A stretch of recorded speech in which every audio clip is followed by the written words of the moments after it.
शांति और मोहब्बत के नाम पर उतरेंगे और बंदूक लहराएंगे, फायरिंग करेंगे। जहाँ साहब मैं अपनी बात रखूं तो मैं निवेदन करता हूं हर उस पैनलिस्ट से जो आई लव मोहम्मद को सपोर्ट कर रहा है, दंगाइयों को सपोर्ट कर रहा है, वो शांति बनाए रखे, उसके बाद अपनी बात रखे। सबसे पहले बात, 4 सितंबर को आई लव मोहम्मद की एक लाइट वाला बोर्ड लगाया गया जिसको पुलिस थाने के बाहर लगाया, उसने पुलिस ने हटाया, एफआईआर दर्ज होती है। 5 तारीख को एक मुसलमानों की भीड़ एक जुलूस निकालती है हिंदू एरिया से और वह हिंदू रिलीजियस पोस्टर्स को फाड़ती हुई दिखाई देती है। 5 सितंबर की घटना थी। उसके बाद लगातार तरीके से पूरे देश में आई लव मोहम्मद का नेक्सस चालू हो जाता है, जिसमें मोहब्बत के नाम से सरतंशुदा के नारे, पथराव, पुलिस की वर्दी उतारना या विभिन्न तरीके से दंगाइयों का समर्थन करना चालू हो जाता है। सुप्रीम कोर्ट ने कहा था कि सड़क जिनको इनको बहुत शौक था वो था डांडिया, और इनको गरबे की तरह इनको वहीं से बाहर निकाल के मारा गया। ये वो लोग थे जो लव के नाम पर जिहाद करते हैं या लव के नाम पर दंगे करते हैं। इनकी परिस्थिति, इनकी स्थिति और इनका चरित्र वही है जो आप सबको दर्शा रहा है। कुछ दिनों पहले ग्राम वज्राचार्य जी का स्टेटमेंट था कि मिनी पाकिस्तान, और डिबेट उठी क्या है मिनी पाकिस्तान। यह है मिनी पाकिस्तान जो भारत की सड़कों पर एक नेक्सस बना के सरतंशुदा के नारे लगाते हैं या पथराव करते हैं। ये वो लोग हैं जो समाजवादी पार्टी के, जो अभी बोल रहे थे प्रवक्ता नादिम खान, काशीपुर में पकड़ में आए, जो कम्युनल वायलेंस के अंदर में आए थे, और इन्हीं के सांसद जो थे संबल दंगों के अंदर में चार्जशीट पाए थे, और इन्हीं की सरकार में 3 दर्जन दंगे हुए थे 2 साल के अंदर में। इनका पूरा नेक्सस ये है कि जहां शांति है वहां शांति फैलाओ, दंगाइयों के साथ खड़े हो, लव के नाम पर जिहाद करो या लव के नाम पर दंगे करो, या धरने से दंगे तक का सफर करने वाले लोग। आप ये कह रहे हैं कि आई लव का पोस्टर लेकर लोग दंगा करने के लिए निकले थे। फलस्तीन की छाती मुमताज आलम रिजवी जी, आप लोगों को भी ऐसे लोगों से किनारा करना चाहिए जो देश में दंगा कराना चाहते हैं, हिंसा भड़काना चाहते हैं, मोहब्बत के नाम पर हेट फैलाना चाहते हैं, बंदूक चलाते हैं, गोलियां चलाते हैं, फायरिंग करते हैं। बहुत बहुत शुक्रिया आपका। मैं सबसे पहले बता दूं कि अमितेश पारिक जैसे लोग बीजेपी सरकार से पहले बेरोजगार थे, और जब सरकार आई तो इन्हें रोजगार मिल गया कि आप मुसलमानों को, देश की जो अकलियत है उनको आप गालियां दो, उनको बुरा भला कहो, ये इनको रोजगार मिल गया और ये इनका रोजगार बढ़िया चल रहा है। 1 मिनट, अभी रुक जाइए, अभी आप बड़ा डायलॉग कर रहे थे, अब रुक जाइए, आप दंगाइयों के साथ खड़े हो, अब इनको रोकिए। अभी सबकी आवाज तो आप बंद किए हुए थे, मैं डिबेट पे चला जाऊंगा, मैं डिबेट नहीं करूंगा। नहीं, आप आवाज रोकिए उनकी, जैसे दूसरों की भी आवाज रोक रखे। अमितोष जी आप जवाब दीजिएगा, रुक जाइए, बहुत वक्त नहीं बचा है, जल्दी से बोलिए। तो मैं से पर्सनल मैं पहली चीज कर रहा हूं, ये टोटल सरकार का फ्लोर है। जब 5 दिन से ये पता चला था, ऐलान किया गया था, तो पहले कार्रवाई क्यों नहीं हुई? योगी जी का बयान पहले क्यों नहीं आया? क्यों उन्होंने पहले बयान नहीं दिया? क्यों कहा कि ऐसा ना हो? फिर जब ऐसे माहौल होता है तो हमेशा पुलिस की परेड कराई जाती है, वहां पे अनाउंस किया जाता है माइक से कि कोई गड़बड़ नहीं करेगा। कुछ नहीं किया गया, क्योंकि सरकार खुद चाहती है कि ऐसा ही हो, ताकि रोजगार का सवाल न उठे, महंगाई का सवाल न उठे, कोई ये न पूछे कि उत्तर प्रदेश में डेवलपमेंट हो रहा है और महंगाई के सवाल पर आए थे क्या सड़क पर? सड़क क्यों अभी खुद ही पड़ी हुई है? मुमताज आलम, कराया जा रहा है। मुमताज आलम रिजवी, ये रोजगार और शिक्षा के लिए सड़क पर उतरे थे? पाकिस्तान में लगाइए, भारत में नहीं, हम कह रहे हैं कि जो उतरे थे क्यों उतरने दिया गया, क्यों उन्हें नहीं रोका गया? रोका गया था, जबरदस्ती आए थे, परमिशन नहीं मिली थी।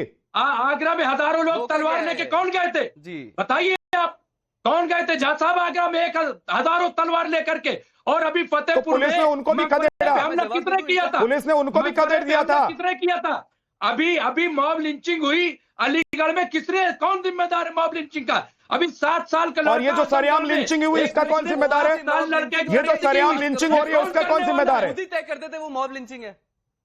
मैं इसलिए कह रहा हूं, मैं ये कह रहा हूं कि जो हुआ वो अफसोस ना कहे, वो गलत है, लेकिन सरकार की मंशा ठीक नहीं है। सरकार अगर चाहे अनिला सिंह जी, एक सेकंड, वो सरकार की मंशा पर सवाल उठा रहे हैं और वो कह रहे हैं कि 5 दिन से अगर ऐसी प्लानिंग चल रही थी तो आप लोग क्या कर रही थी?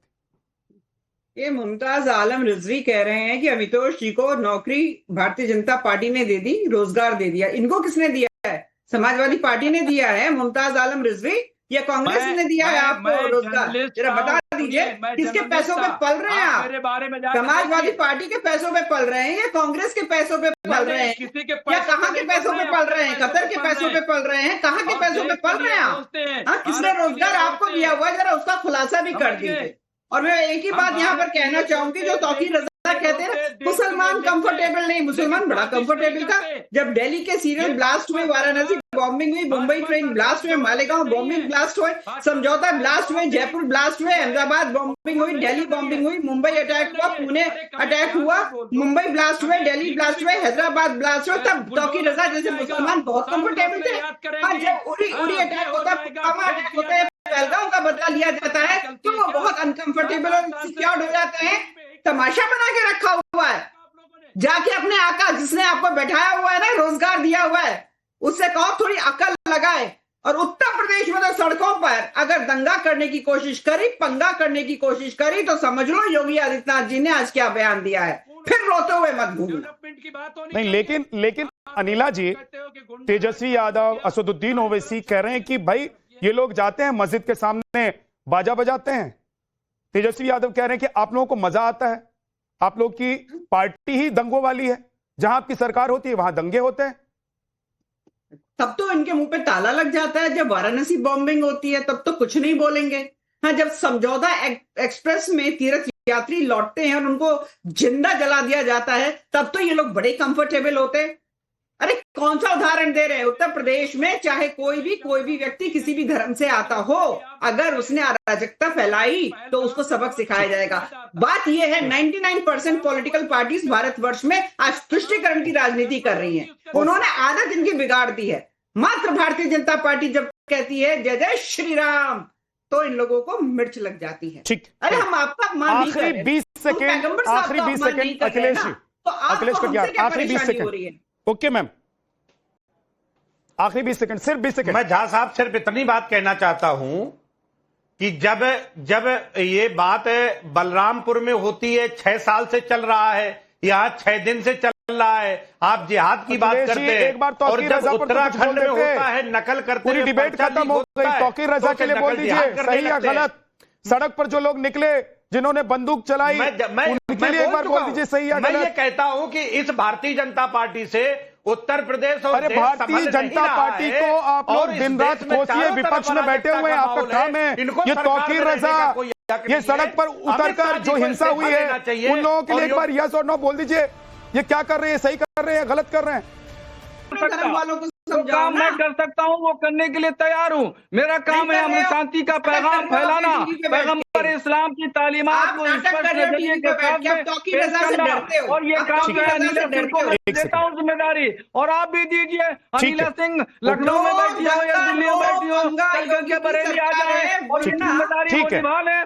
नो पंगा नो दंगा, नो पंगा नो दंगा। लखनऊ में लग गया पोस्टर कि I love bulldozer, I love Yogi. Akhilesh Katiyar ji, आप लोगों को तो यह समझना भी चाहिए और खुश भी होना चाहिए कि उत्तर प्रदेश जो क्राइम प्रदेश के तौर पर विख्यात था, कुख्यात था, उस प्रदेश में एक ऐसी सरकार है जो कह रही है कि अगर आप उपद्रव करेंगे तो आपको सबक सिखाएंगे।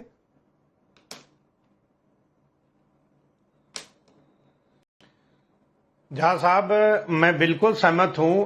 अभी मैं वही इंडियन एक्सप्रेस का एक डेटा देख रहा था कि उत्तर प्रदेश में एक ऐसी सरकार है जिसने बीते